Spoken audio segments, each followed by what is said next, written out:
बोलिए। दंतेवाड़ा एसपी को गोपनीय सूचना के आधार पर नक्सली की सूचना मिली और उस आधार पर यहाँ से हमारे डीआरजी जवान की 2 टुकड़ियाँ गई थी। घटना स्थल पे एक नक्सलियों के साथ मुठभेड़ हुआ, एक नक्सली घायल हुआ और एक नक्सली को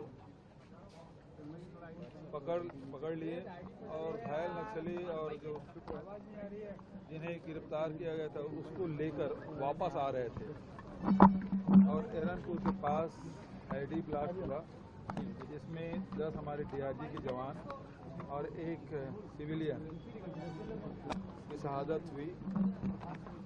हमारे जो जवान हैं वो लड़ते हुए, क्योंकि वो सूचना के आधार पर गए थे और उन्होंने नक्सली को घायल भी किया था और लौट रहे थे और उस समय ये घटना घटी जिसमें 10 जवानों की शहादत हुई, हमारे डीआरजी के, एक सिविल की हुई है।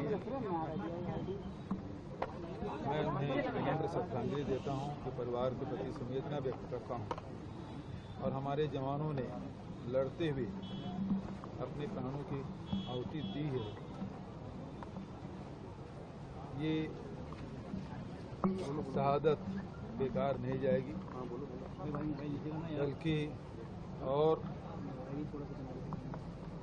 तेजी के साथ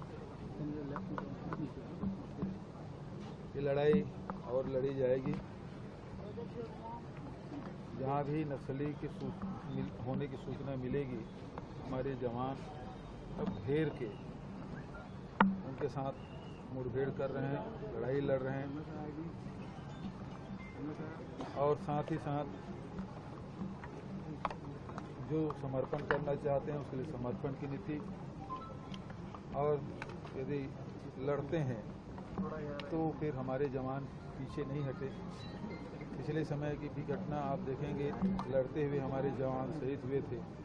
जितने हमारे जवान शहीद हुए उससे ज़्यादा नक्सलियों को नुकसान हुआ था।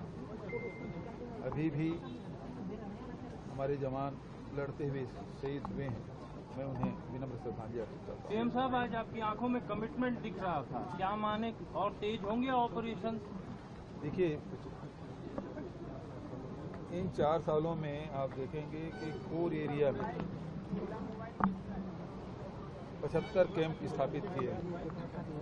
पहले तो बफर जोन पे ही कैंप खुलते थे, अब जगरगुंडा जाने के लिए आपको सुकमा जाने की जरूरत नहीं है, एरनपुर से भी जा सकते हैं आप, गिदम से धर्मगढ़ और बीजापुर बासागुड़ा से होते हुए जा सकते हैं, सुकमा से दोरनापाल होते हुए आ सकते हैं।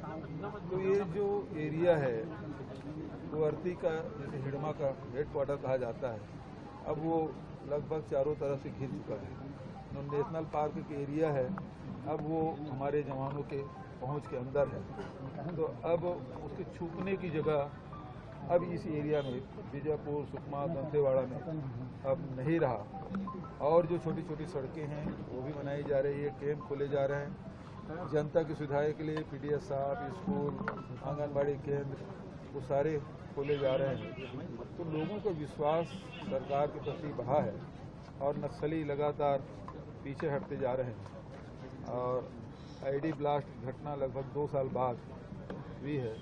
मैं समझता हूँ कि ये नक्सलियों का हताशा ही है कि उन्होंने इस प्रकार की घटना। सीएम साहब, बाहर के कैडर नक्सली के लिए भी जो नक्सल नीति के आधार पर जो नीतियाँ बनी हैं, जो जवान शहीद होते हैं या सिविलियन शहीद हो रहे हैं, सबके लिए हमने मुआवजा की व्यवस्था की है, उसके तहत सबको मिलेगा। सर, सरकार अंतिम लड़ाई की बात करती है नक्सलियों के साथ, लेकिन जब जब सरकार बोलती है नक्सलियों के साथ लड़ाई अंतिम है, तब नक्सली बड़ी घटना को अंजाम देते हैं। कहीं चूक हो रही है सरकार से या फिर पुलिस से, सुरक्षा बल से? देखिए, जवानों की शहादत हुई है, इसे कोई इनकार नहीं कर सकता, लेकिन पहले और अब में बड़ा अंतर आया है। पहले कैंपों पे हमला होता था और जवान अपनी सुरक्षा करते थे। आज नीति में परिवर्तन हुआ है। अब हमारे जवान सर्च करके उसके साथ मुठभेड़ करके लड़ाई लड़ते हैं और नक्सलियों को भी अपने जान गंवानी पड़ती है। तो हमारे जवान कैंपों में अपनी जान नहीं दे रहे हैं, बल्कि लड़ते हुए शहादत हो रही है।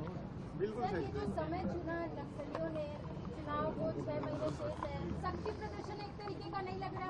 ये चुनाव के दृष्टिकोण से नहीं, बल्कि ये जो समय है ग्रीष्मकालीन, ये उसी का रहता है, उसी का।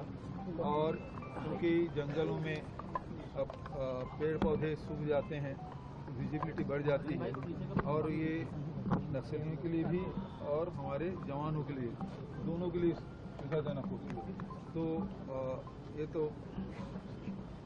ये अवसर की बात है कि हमारे जवान ज़्यादा शहीद हो गए, वरना हमारे जवान को एक घायल करके और एक आदमी जिंदा पकड़ के लाए, दोनों को यहाँ ले आए हैं। एक उपचार चल रहा है और एक हमारी कस्टडी में है।